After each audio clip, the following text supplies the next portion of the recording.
Welcome to Sabbath School, brought to you by It Is Written.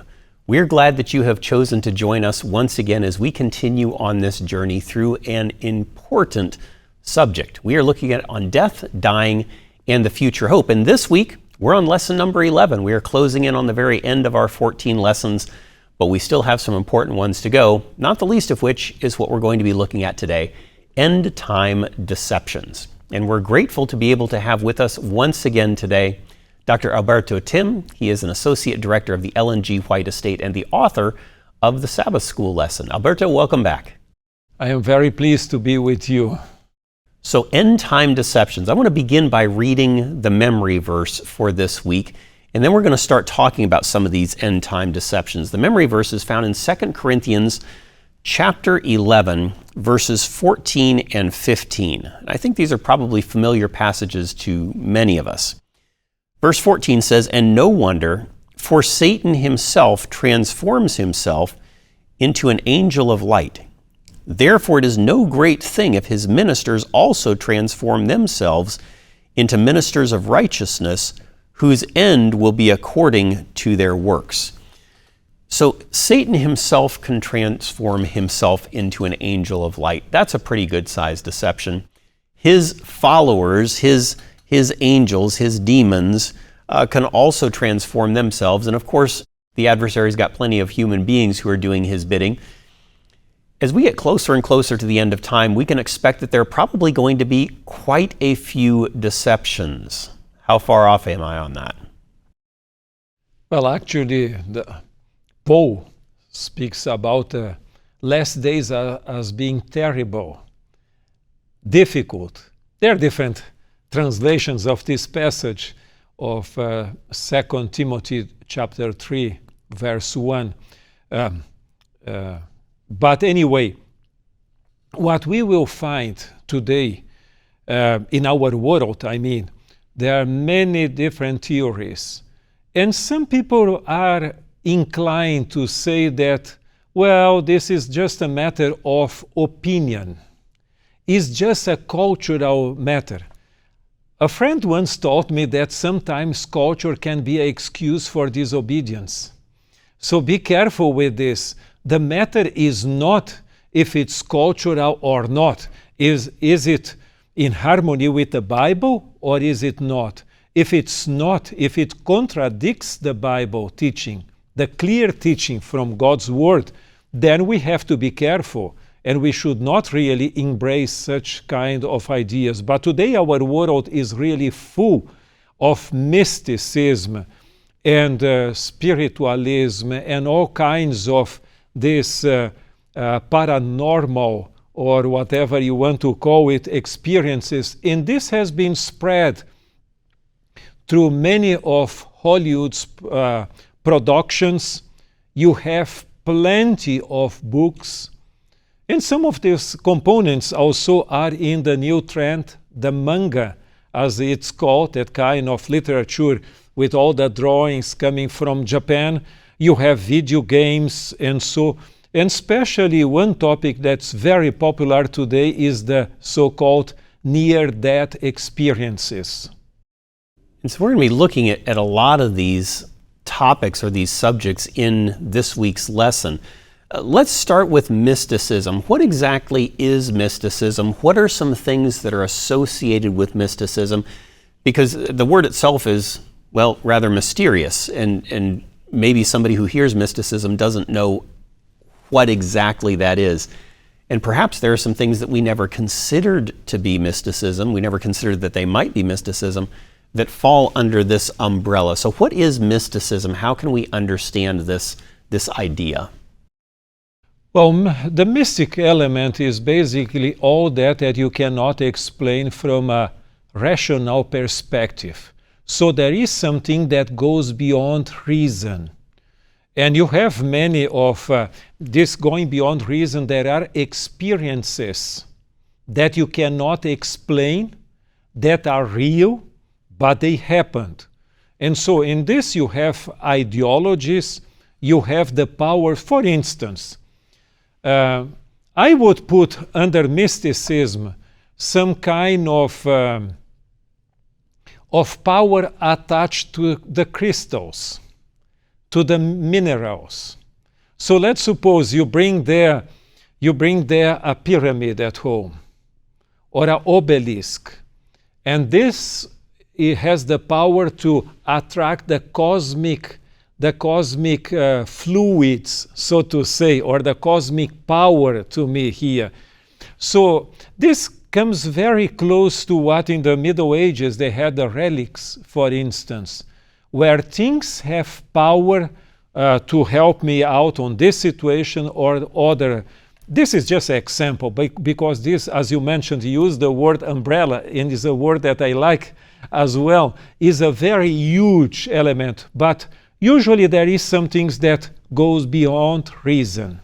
So things that are what we might call supernatural, unexplained, at least from a human perspective. And so they seem interesting. There's an allure to them because of the mystery involved in them. You know, one of those things that you talk about on Monday is near-death experiences. Near-death experiences.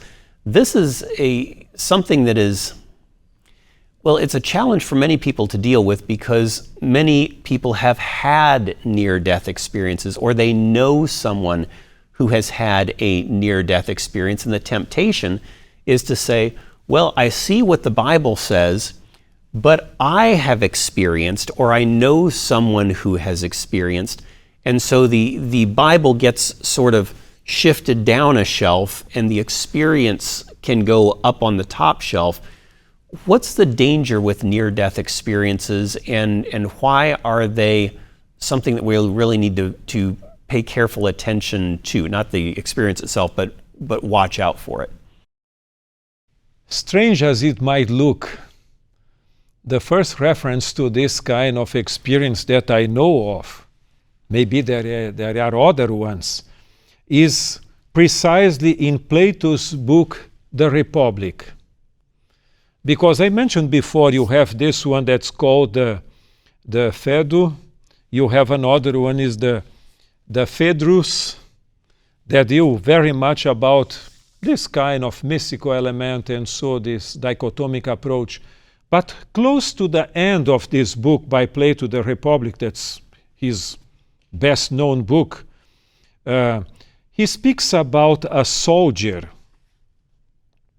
a brave heir, E-R. And there was a war, he was killed, and then his body was not decomposed for 12 days. And that was strange, because the other ones, yes, but he remained. And then here it's mentioned that when he went to the afterlife, whoever was there to judge the souls, his soul was not judged. He said, no, you will not go to the reward, you just wait here. And then you see what is going on here, and then later on you will go back to the living ones and you will tell what you saw here. And sure enough, according to what is stated there, 12 days later he went back and then he could tell what he saw. So what I see in this case is a parallel. These experiences are not grounded in the Bible, because of all people that were resurrected in the Bible, there is no near-death testimony whatsoever. It's absolutely out of the Bible. But in this book here, I found an experience.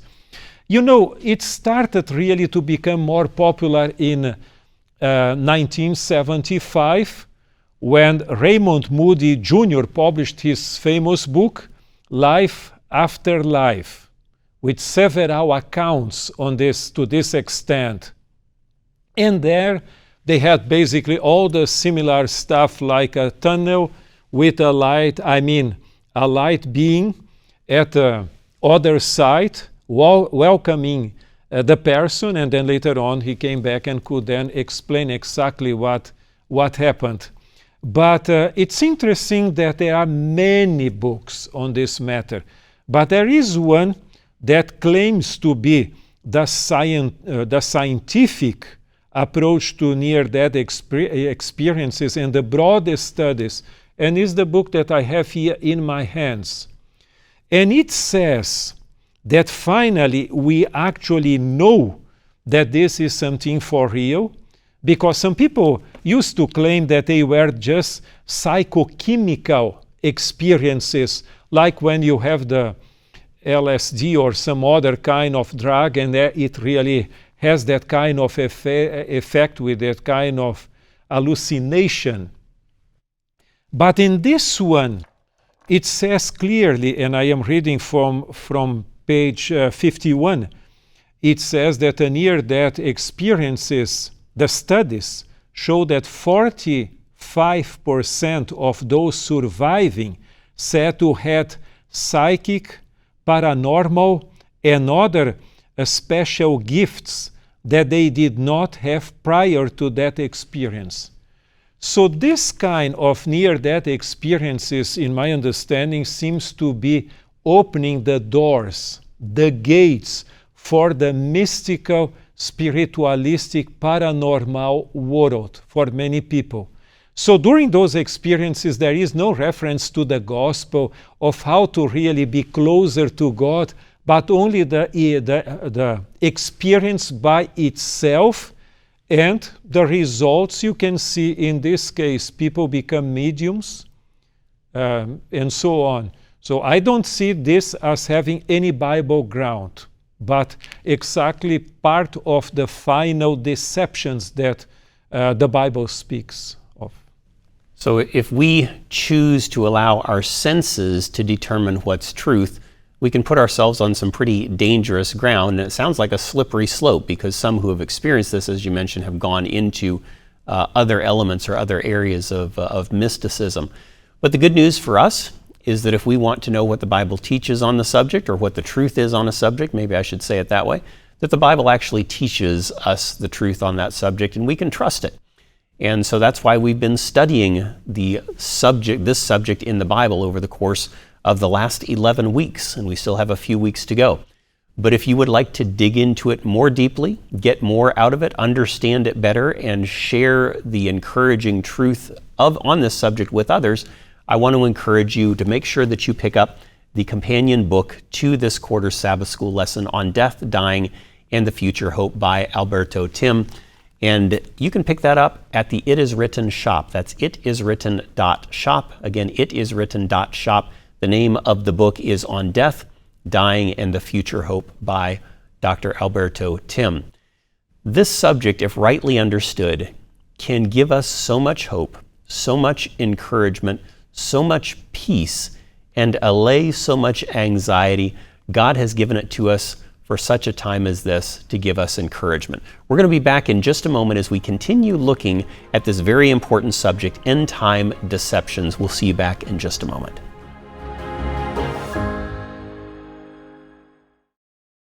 Crystals, yoga, Ouija boards, witchcraft are back in vogue. What the Fox sisters popularized is now part of pop culture. Books and movies about witchcraft, wizardry, and magic are everywhere. What's often said to be just entertainment is part of something much larger and darker. Don't miss Dancing with the Devil, where we'll explore the rise of the occult, and you'll meet a young woman who overcame her involvement with the occult through the power of God. In a world where the media is saturated with occult imagery, in a society where ghosts and demons are treated as trivial and fun, it's never been more important to discern between the sacred and the profane. In Dancing with the Devil, you'll learn there's nothing new under the sun, and that the roots of what we see today go all the way back to the origin of sin. Dancing with the Devil, brought to you by It Is Written TV.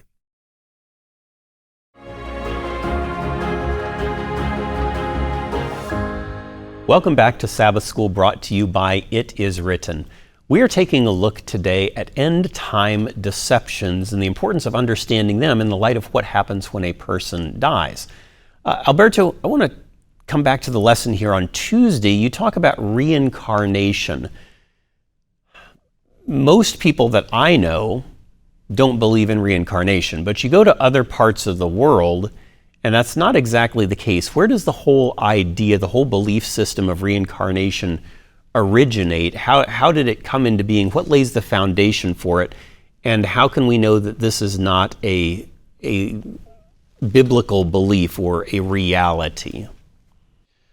If you ever pick up the Book of the Dead, the Egyptian Book of the Dead, you will see there that there are some kind of prayers. If you become a falcon, you should pray this one, to become another one, and so on. So this idea of reincarnation is very clear in Egyptian pagan religion.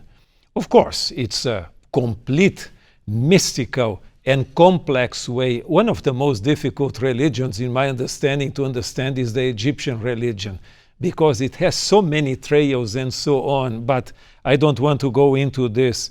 But really the reincarnation, and this one is also present in Plato. When I went through Plato, one thing that surprised me is that very few of the new ideas in regard to that we have today are not grounded in some way or another one in Greek philosophy. But of course, in the world, world is so complex and you have so many different expressions. But a reincarnation is the notion that you can reincarnate into a lower level of life or another one.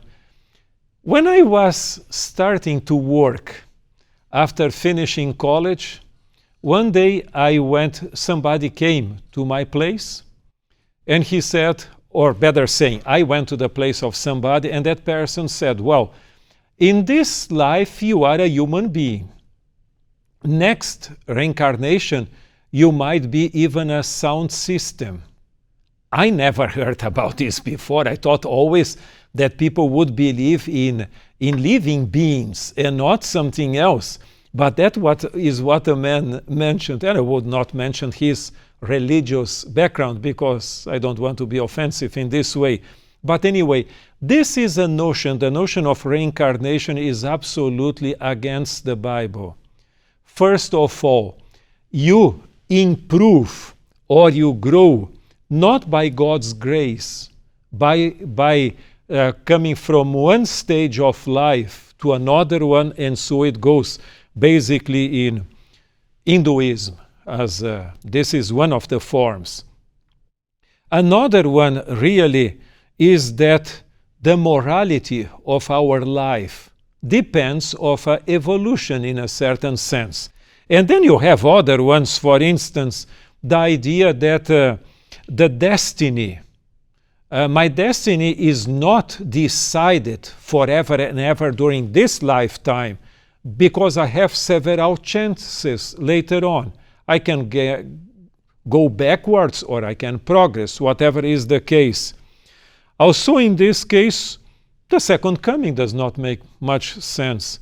And especially when you go to Hebrews 9:27, it says very clearly that for the human beings, us, we die once and then later on we will face judgment.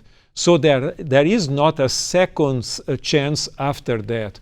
So the whole idea of reincarnation is in direct opposition to the Bible text. So we see some problems with mysticism, we see some problems with reincarnation, we see some problems with near-death experiences. The next one that you address here in the study is necromancy and ancestor worship. Now, necromancy sounds like a very long, mysterious word. What is necromancy? Break that down a little bit, and how does that have to do with ancestor worship? Because again, in some parts of the world, there's a great deal of ancestor worship, in other parts maybe not so much. But what is necromancy and how does that fit in with ancestor worship? Well, actually, necromancy is the communication with the dead. So this communication usually takes place when somebody who died shows up in your front and it appears. You go, for instance, into a mediunic experience, and then you can see your grandpa who passed away many years ago, and he speaks to you, and so on.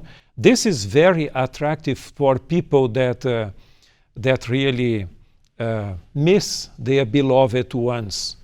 And the other one is basically this idea that they believe that the dead has something, can provide some kind of advice for us, help us in our lives, and so on.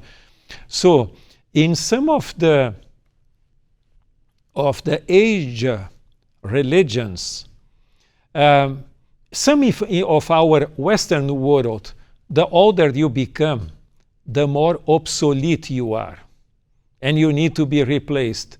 But in other places, especially in Asia, they believe that you are more reliable because you build more knowledge, you have more experience, and soon you will become an ancestor.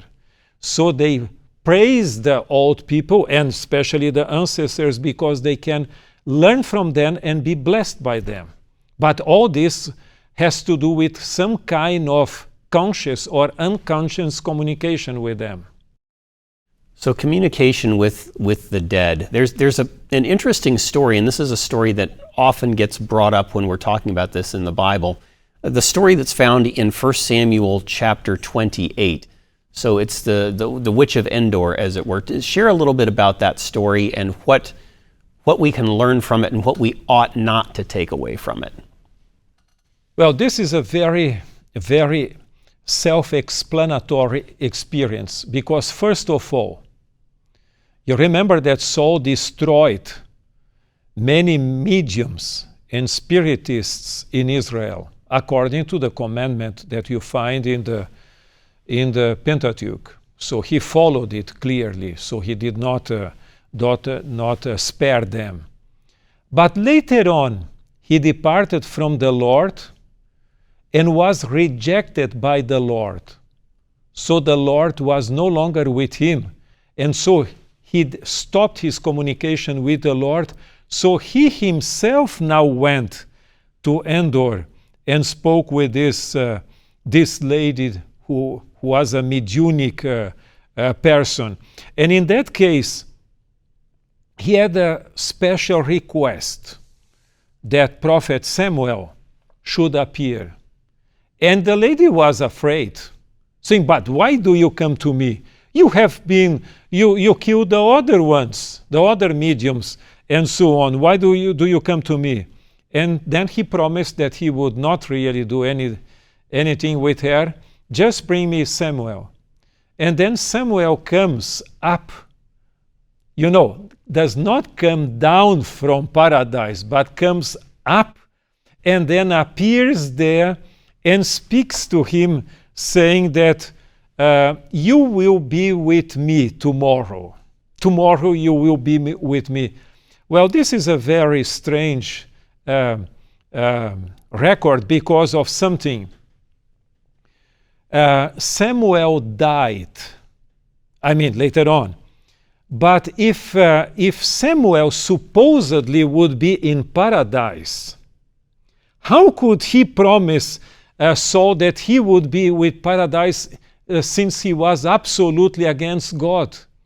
He was in apostasy, so to say.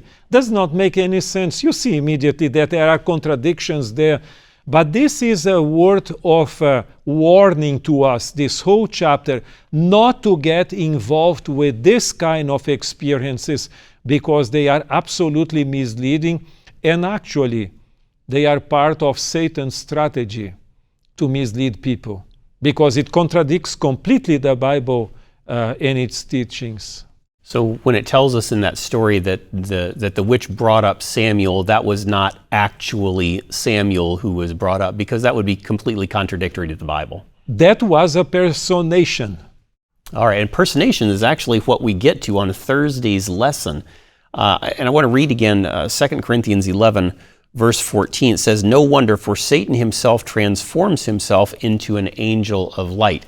All of these deceptions that we've been looking at this week have been leading toward a master deception that is one day going to come. What's that big deception going to be?